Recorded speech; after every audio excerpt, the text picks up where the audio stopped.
It's been 3.5 years since I've been home to Australia, and I've been wondering what it would feel like to go back. Would everything feel familiar? Would it feel different?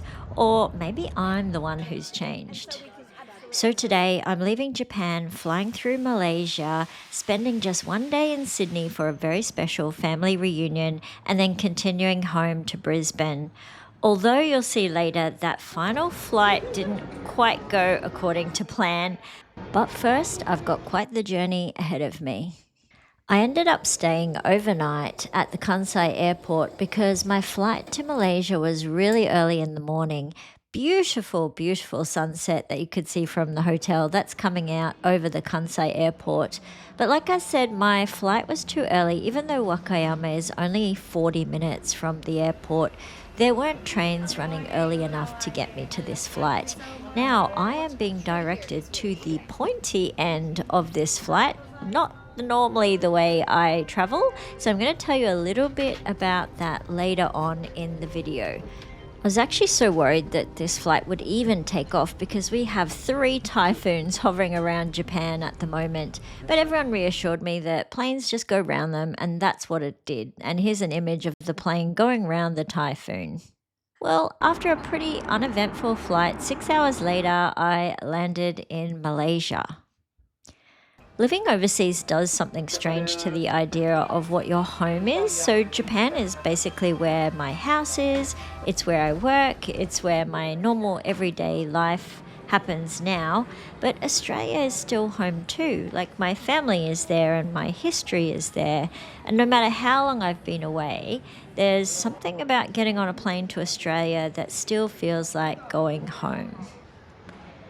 Today, though, I'm taking the long way there and I'm going to have a little bit of fun while I'm in Malaysia, here in the Kuala Lumpur airport. I'm enjoying looking at all the different sites, very different to Japan, and it's a beautiful weather. Outside was 34 degrees. This airport has a lot to offer. There are all these massage chairs and resting areas. And I'm going to take you to the indoor forest that this airport has as well a little bit later on. Now, Malaysian Airlines has been a wonderful part of my journey back home to Australia, and I have access to their Golden Lounge. For a limited time until the 31st of August, you can get 10% off if you're a Visa card holder on any Malaysian airline flights using the code MHVISA10. You can scan the QR code on the screen. After traveling all day, this is exactly what I needed, and I wanted to show you this. Along with unlimited meals and drinks, there's also an amazing nap area. So if you've come off a long flight and you want to have a little sleep, you can go into this darkened room and lie flat. There's blankets as well. They also have some beautiful bathrooms that you can use, all of the towels, shampoo, conditioner, everything you need, all provided. I always thought airports were places that you just rushed through, but I'm actually taking some time to walk around and think of this as like part of the journey and enjoying everything that's on offer here. For the next 3 hours, there's nowhere I need to be except for right here. So I'm going to spend a bit of time exploring, have some dinner, and I'm going to take you along with me. I really wasn't expecting to find this big forest inside the middle of the airport. It's a huge garden right in the middle of everything, and after you've been sitting down on a plane for hours, it's so nice to just walk through. You're breathing the outside air, so outside temperature was around 34 degrees, but a lot less humid than what I've been experiencing in Japan. It's green and it's quiet and it just feels completely different. You don't feel like you're being in an airport at all. It's really good to sort of refresh your senses and your mind and your body after being in an airplane and breathing the airplane air for so long. Just the sound of the water and being able to sit down, it wasn't crowded at all. It was just so peaceful, so lovely. It's a shame I didn't have time to go out of the airport and explore Malaysia, but I am only here for 3 or 4 hours. So it was really nice just to have a little wander around and feel like you're not in an airport at all. I think a lot of people who catch flights to Malaysia really enjoy this aspect of the Kuala Lumpur airport. I was on holidays, so I thought I'd enjoy a quiet beer, local beer, and then I went back to the lounge and enjoyed some dinner. And before long, it was dark and it was time to get my night flight to Sydney. Once again, I'm very spoilt and I'm treated to the pointy end of the plane. This plane was a lot newer than the one that flies between Japan and Malaysia. This leg is a little bit longer, so this is an 8.5 hour flight. So I think they use sort of the newer planes for the longer haul flights. Really lovely, spacious area. They come and put the bedding out for you, probably because it's a night flight. So you can get all comfortable. You've got your own sort of doona and pillow and blankie, everything you need. There's a charging station for your phone, a big flat screen TV. There's tables, a welcome drink, which is their signature hibiscus and lychee drink. As it is important to keep the aisles, bulkhead areas, and exit. I was probably the most excited I've been for this trip right at this moment because this was the last leg of the journey before I touched down in Sydney, Australia.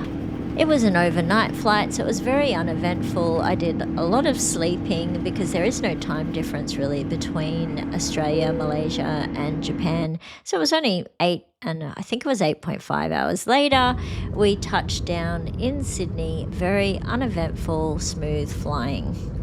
There were some beautiful views of the Sydney Harbour as we flew over the bridge and the Opera House. Very beautiful. Next thing you know, it was a bit of a whirlwind. It was first up in the morning. I think we landed at 6 a.m. in the morning. So I grabbed a taxi. I'm headed into town because my parents are flying in a little bit later from Brisbane, and I've got family members driving here as well. So we're all meeting at around lunchtime. So I've got quite a few hours to kill before I can check into the hotel and before all of my family arrives. So I decided to take myself off to an Australian cafe, get some Aussie breakfast and latte into me. And can I tell you, it was the most divine thing I've had in a long time. I had avo on sourdough with some poached eggs. It was just a lovely breakfast to have, and the coffee was amazing too. So funny to remember the sounds of Australia. You forget when you've been away. The sound of a crosswalk, just those little things, the hustle and the bustle, the e-bikes. I forgot about the e-bikes and the e-scooters that are scattered all over the streets. We have these in Brisbane too, but I forgot all about them. We don't seem to have them in Wakayama where I'm living. I tried my best to get an early check-in to the hotel. My parents have actually booked this hotel because this is where we're having our family reunion. So I tried to get an early check-in, but it wasn't possible. They kindly set me up in their business lounge, which gave me a few hours before my family arrived to start editing the footage for this video. And before you knew it, all of my family had arrived. One by one, my parents arrived, all my aunties and my cousin. Hi, I'm Chani's cousin, thank you. Family reunions are always so much fun. There's a lot of catching up to do and, of course, lots of photos to be taken. I really treasure these moments. They're so, so special to me. And I was able to give everyone their little gift bags from Japan. The next morning, it was our last morning here, so my parents and I went for a walk through Hyde Park and we're headed to the art gallery. And I was asking Dad, who's this guy in the statue? Someone with no clothes on. My dad actually really wanted to go to the Art Gallery of New South Wales, and he hasn't been here for a while either, so we decided to walk there. And it was actually a really lovely walk through Hyde Park and going into the art gallery. I'm not a big art person, but I was actually just blown away. The building itself was so nice, but inside the artwork, it was just amazing. It was really grand and bigger than I expected. There's a lot of history in this gallery, and we actually spent a long time. It's totally free to go and visit unless you want to go and see a particular exhibition. There's paid exhibitions as well. But we actually spent a good couple of hours in here. If you're ever coming to Sydney, I recommend you go through Hyde Park, check out the gallery, and then from there walk through the Royal Botanic Gardens towards the Opera House. That's the path that we took, and it was really scenic, and we just took our time. Dad is recovering from medical condition, so we didn't rush it and just enjoyed the scenery as we went. I loved seeing the Australian wildlife everywhere, and I had a little chat to this cockatoo who's up in a tree. Hello.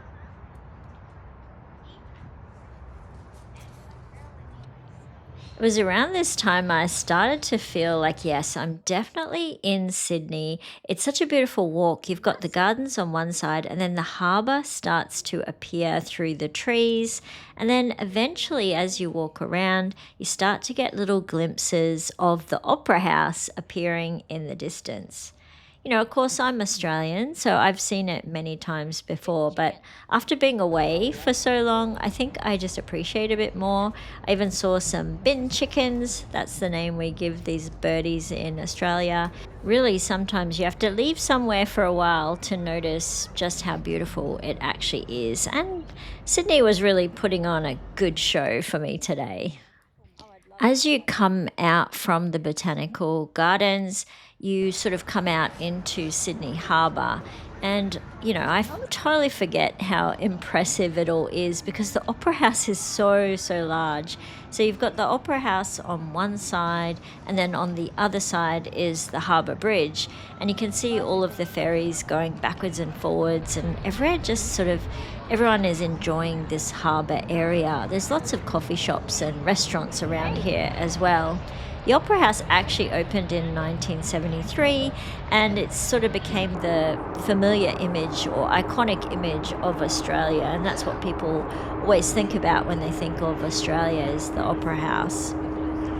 We'd been doing a lot of walking, so it was really good just to have a little rest, let Dad regain his strength again, and we ended up deciding it was better to take a taxi home because we'd done so much walking for the day, but not before we took some very important family photos of us all together. Cheese. Early the next morning, it's time to leave Sydney and fly into Brisbane. It was such a short flight, I really wasn't thinking much about it. And as we were approaching Brisbane, coming in for our landing, that's Brisbane River below, you can see, we almost touched ground, and then suddenly this bad storm hit all at once. You can see the weather was so bad. In fact, it was so bad that the pilot, about a metre from the ground, when you see us about to touch down not far from here, we suddenly had to abort the landing. A very strong tailwind came in and took out the back of the plane, so we suddenly throttled up and had to go straight back in the air. It was a very, very scary, tense moment, and we were back flying in through the storm that we just tried to land in. So we went around and started doing circle work out in the ocean. No one sort of knew what was going on until the pilot finally came on and said they're going to have to change the runway over, and we did actually land after that. Welcome to Brisbane, where the local time is 9 minutes past 12 on this Monday. So because I am still alive, I'm able to bring you a video again next week, and we are heading up to the Sunshine Coast.